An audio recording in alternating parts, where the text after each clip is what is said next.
Hello, you buggers.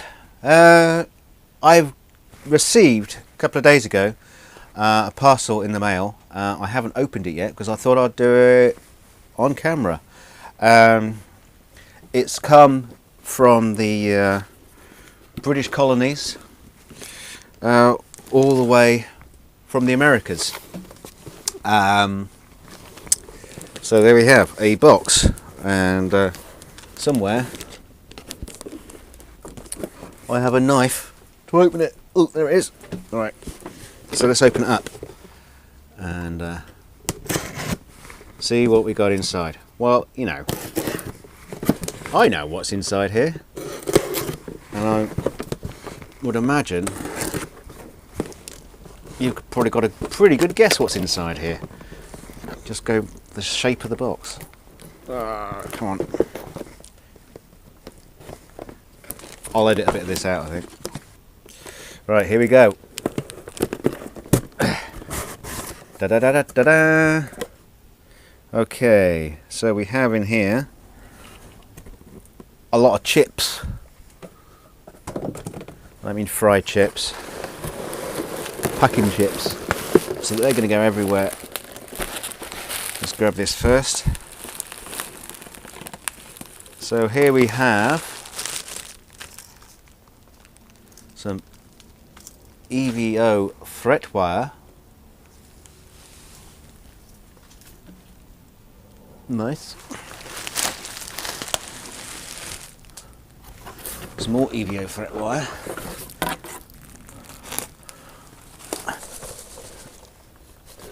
Anything else in here? No.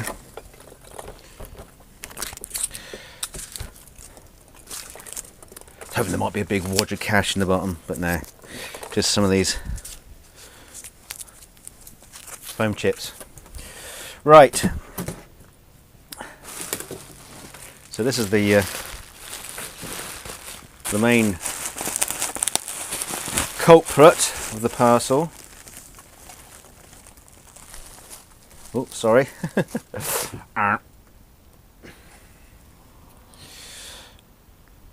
A lovely, nice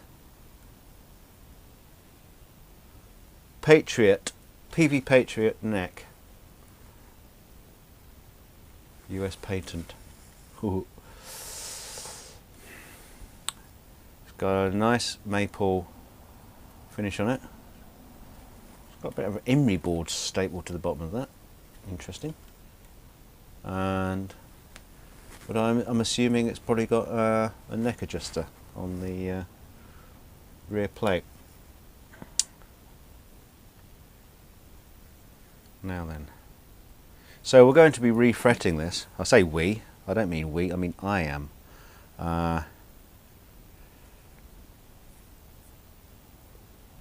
It's got a few dinks and knocks on it, and there's a bit missing from the finish here, which is a bit of a shame. And the wood's dirty. I'm not too sure what I can do about that. Obviously, once I take all the frets off, I can give this finish a bit of a clean up and polish up. See what I can do about that. I certainly won't be able to make it invisible, I don't think. And obviously we're going to refret with the EVOs. Yeah, there is some nasty. If it wasn't for this, there's a kind of, excuse my dirty fingers, but there's a kind of like a nasty chip in the fret there. I don't know if you could see that, but otherwise the frets are in relatively decent condition. There's a few dents along the top end that could possibly be dressed out.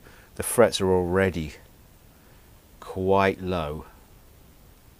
They're quite low. Keep your glasses on.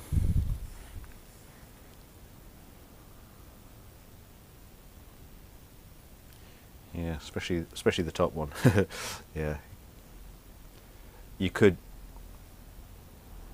redress them, but they would be very, very, very low then. So this poor neck's had a few dinks. It's got a history. A few dinks around there. But the main job is to refret it. I'm trying to have a look at the profile here. Kind of average, I think. They're not high, they're rounded. They're not fat frets, they're not low. They're a lovely, lovely, lovely gold colour. Alright, I'm going to pop these back in the packaging. So I'll be doing a video of the work I put into that refretting job. I'm going to have a good inspection of the neck to see how the finish on the maple neck and the frets, see how well they're entwined together. Sometimes the finish will go over the frets. Sometimes the frets are just on the top of the finish. So before I hack at it, I'm going to have a good look, and I'm going to want to get a couple of tools. I mean, because they're EVOs, I'm going to try my snippers and see how they cut, how well they cut. I mean, the EVOs are just like between your standard frets and stainless steel, so they're harder than your normal nickel kind, but not quite as hard as stainless steel. So I'm going to try my snippers and see if they just go and just die, or I'll just get some decent ones. Yeah, so that's that. Now the Scott Grove, the Dr. Groovy Guitar Clinic. Me and Scott have been swapping emails, and he's been sending me sort of lots of images of groovy guitars that he likes, and I think just some of his thoughts of what he thinks are a decent guitar. So we're still doing that, and so hopefully soon, when he feels up to it, he's going to do a video dictating what he wants me to do. I don't know what it's going to be, and I don't really care. It does, well, it's not a case I don't care. It doesn't matter. It doesn't matter what he comes up with. Just whatever he comes up with, I've just got to do it. Okay. So, having seen some of the images he sent me, it could be quite bonkers. Doesn't matter. It's just going to be done the way he says it. Maybe not be the way he would want one, but it's just the way he says it. So that's going to be fun. I've also been working on some concepts of guitar design, and Scott's seen those, and a few good friends have had a look at these concepts, and the response has been really good. I'm not going to share them with the entire internet quite yet, but hopefully there's some really good stuff coming up somewhere in the future, which is interesting because I've been taking a few hits recently as DKG. There's on the Proof of Tone one, there was someone having a go at the DKG custom guitars. The only people being ripped off, blah blah blah blah blah, are the people who buy DKG custom guitars. Well, yeah, there's a long thread about that, and there's another one on the Chapman channel where they're doing the US versus UK guitar challenge, and I put a comment up there just saying, aren't Chapman guitars built in Korea? It was just like a light-hearted comment. I mean, we know Chapman Guitars is a British company, so UK versus USA guitar companies, and it was all quite light-hearted. But the thread's kind of like got more intensive as you go through it, and I tried keeping it light-hearted. I was saying things like when I unbox a British guitar, I don't want the air inside to smell of noodles.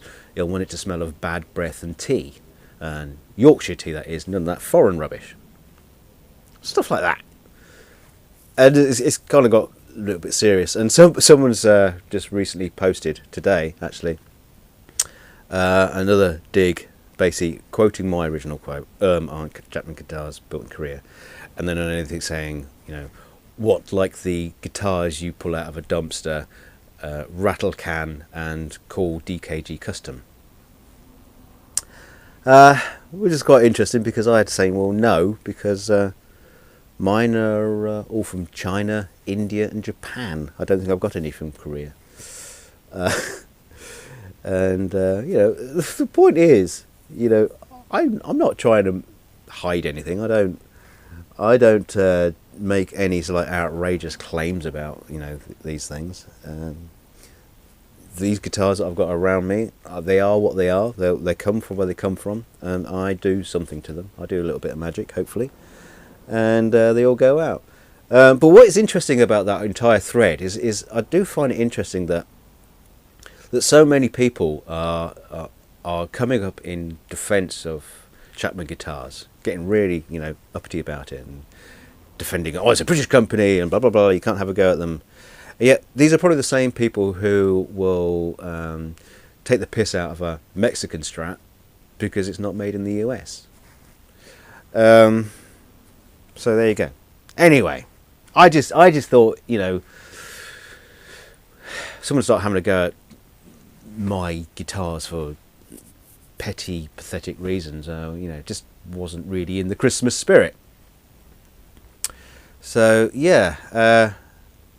So on that note, I'd like to wish you all a lovely, merry, happy Christmas. Even though Christmas is based on a lie. The entire fucking thing is a lie. Yeah. Bar humbug. It's the season of lies. I mean, just for a start, don't tell the kids, but Santa Claus, he doesn't exist. He doesn't come down the chimney bringing presents. No, it's your mum and dad doing that.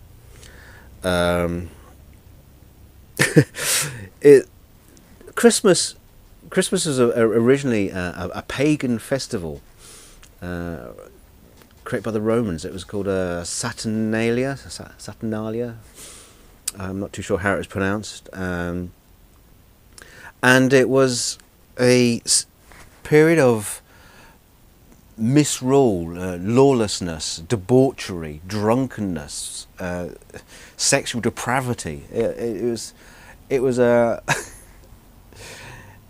If you've ever seen Star Trek, and there's an episode, Return of the Archons, where just people just go, what did they call it? But the clock strikes and just people just start going bonkers in the street. Well, that's basically what it was. It was like a festival of just madness. And somehow the Christian, the Roman Catholic Church kind of pulled that in, reined it in, and redesignated that period to the birth of Christ, which is generally known. Christ wasn't born at Christmas. It's just that there was a festival during that time, and the Roman Catholic Church thought they'd try and wangle it away from a pagan festival to a Christian one by redesignating it. So, and I started looking into it in the run up to this video, and I must admit I was quite gobsmacked of some of the things behind Christmas, like mistletoe. Mistletoe was, again, it was a Norse myth about a god. I can't remember the name of the god. You wouldn't know him. This god was killed with an arrow made of mistletoe, and then druids picked up on this, and they used to have sacrifices, and the poison they would use in the sacrifice wasn't made from mistletoe.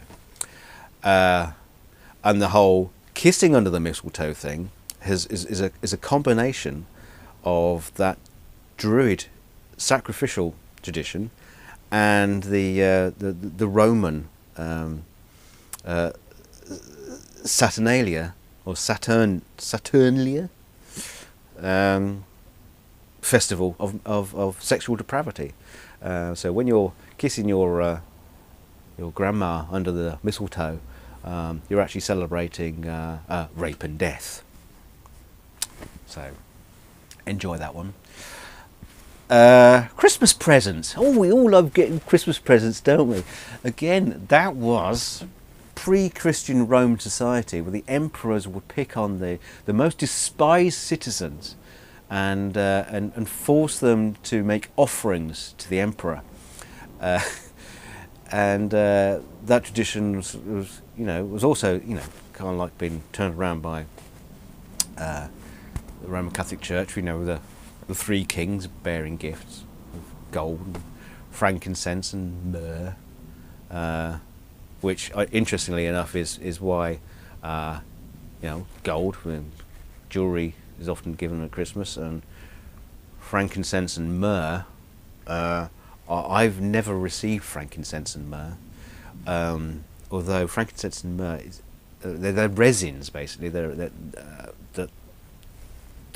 That you use in perfumes and balms, and so when you get your soap on a rope or your Lynx spray, body spray or whatever, that is essentially you getting your frankincense and myrrh, or your aftershave or perfumes, which again seem to be very prolific gift at Christmas.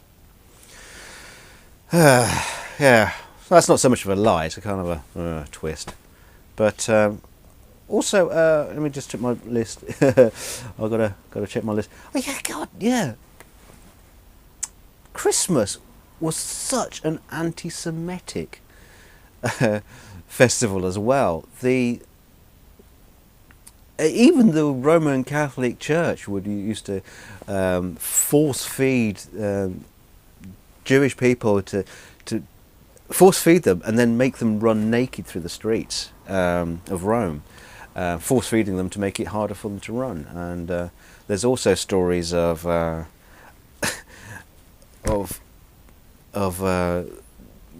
rabbis being rounded up and beaten, and even deaths and rape.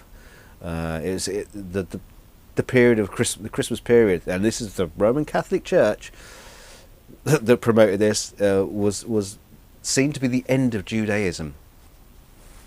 So, if you wonder why your Jewish friend is a bit touchy about Christmas, well, he's got his reasons, and it's also Mary and Joseph. I mean, if we're going to talk about lies, the miracle birth. Now, Mary was pregnant, and she was going to have the living shits beaten out of her by Joseph, because she'd obviously been unfaithful to Joseph and laid with another man. And so Mary claimed that it was God who'd came to her, and it was an immaculate conception. My God, what a superb lie! Now, I'm sorry if you believe all this stuff, but I do think that's kind of like hysterical that. On the option of getting the living shit kicked out of you, you come up with this fabulous idea that you're pregnant because God made you pregnant, and therefore you are now holy. I think what's interested me about that is that so many religious teachings have been twisted and used and well, I don't know, they're just like spread throughout the entire world. Even like Christmas now, we're just like celebrate this stupid made up thing. I'm surprised that excuse of being made pregnant by God hasn't been used more often. That's what surprises me. That's the true miracle that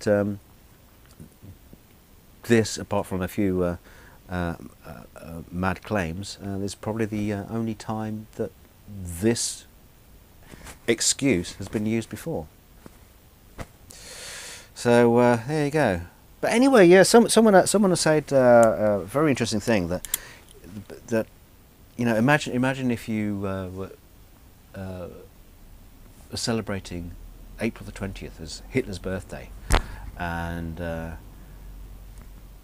you gave presents and you had feasts and all these sorts of things. It was celebrating Hitler Day, and centuries down the line, people are questioning why you celebrate Hitler Day, and because it's just a bit of fun. It's for the family, some great telly on, and we eat a massive bratwurst, and but all the Holocaust, the death camps, the gas chambers, all these things are now forgotten. Christmas is it's like Tonewood again. It's a plywood guitar with a very, very, very thin veneer of mahogany over the top of it. It's probably made up of some of the most depraved rituals and customs that the world has ever seen, and it's now this time of peace, this time of love, goodwill to all men. And so on that note, I would like to wish you all a very, very Merry Christmas. Peace and goodwill to all men. Oh, apart from all the cunts who can go into a big pit full of vipers. That's a holiday for me. I'd like to see that. But anyway, I probably won't be doing another video till after Christmas. What's the date today? God, it's nearly Christmas. So please enjoy yourselves. Don't be a miserable bastard like me, and sing lovely songs to the baby Jesus. Bye for now.